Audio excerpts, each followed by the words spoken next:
Indira Sahni versus union of India. ఈ కేసులో విధించినటువంటి 50% reservation slab దాటుతుంది కాబట్టి ఇది దాటడం చట్టవిరుద్ధం అనేటువంటి మాట. రెండో మాట హైకోర్టు చెప్పింది. అంటే ఈ 2 దెబ్బలతోటే ఇదాంతో ఎగిరిపోకుండా దీంతో ఎగిరిపోతుంది ఆ జీవో.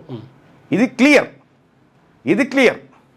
కానీ ఇప్పుడు దీని కథ ఏంది, ఎందుకోసం ఇంత ఆరాట పడతా ఉన్నాడు రేవంత్ రెడ్డి గారు అనంటే, ఈ జీవో ఇచ్చిన తర్వాత కొట్టేసినా పర్వాలేదు, కానీ బీహార్ ఎన్నికల్లో ప్రచారం చేయాలి కదా, మేము ఇక్కడ జీవో ఇచ్చినాము, ఇక్కడ ఇంప్లిమెంట్ చేస్తున్నామని డంబాచారం కొట్టుకొని వాళ్ళ పార్టీకి లబ్ధి చేకూర్చడం కోసం ఈ డ్రామా కట్టిండు అన్నట్టు.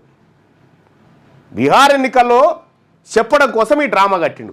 ఇదే హైకోర్టు బాంబే హైకోర్టు మహారాష్ట్ర ప్రభుత్వం తీసుకొచ్చినటువంటి సేమ్ ఇటువంటి జీవోనే కొట్టేసింది. ఇదే పాట్నా హైకోర్టు బీహార్ ప్రభుత్వం తీసుకొచ్చినటువంటి రిజర్వేషన్ పెంపు జీవోను పాట్నా హైకోర్టు కొట్టేసింది. ఇక్కడ కూడా 2018లో కేసీఆర్ తీసుకొచ్చినటువంటి జీవోను కూడా ప్రభుత్వం కొట్టేసింది, హైకోర్టు కొట్టేసింది. ఇక్కడ ఈ 3 ఉదాహరణలు రెడీగా ఉన్న తర్వాత, ఈ 3 అంశాలు మన కళ్ళ ముందున్న తర్వాత ఈ జీవో పాస్ అవుతుందని గుజ్జంతా ఈ జీవో హైకోర్టులో నెగ్గుతుందని బుర్రున్న ఎవడు కూడా ఒప్పుకోడు. బుర్రలో నేడేవాడని ఉంటే ఇవి ఏవి మన పాలాభిషేకాలు, పాల ప్యాకెట్లు చింపి పోస్తారు. పబ్లిక్ పట్టవాడీలే ఫుల్ జనం నవ్వుతా ఉన్నారు వాళ్ళని చూసి, ఈడేంద్ర ఇంకా రాలేదు అప్పుడే పాల్గుమరిస్తుండే అనేటువంటి మాట చెప్తున్నారు.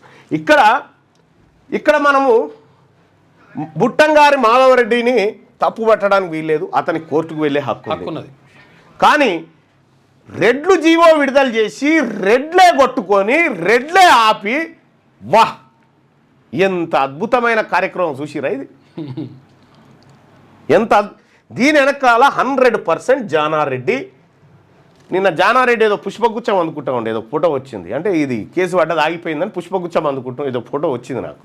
అన్న చూడన్నా ఈ దొంగ చూడు బ్యాక్ ఎండ్లో ఉండి ఏం చేస్తున్నాడు అని పెట్టిరు.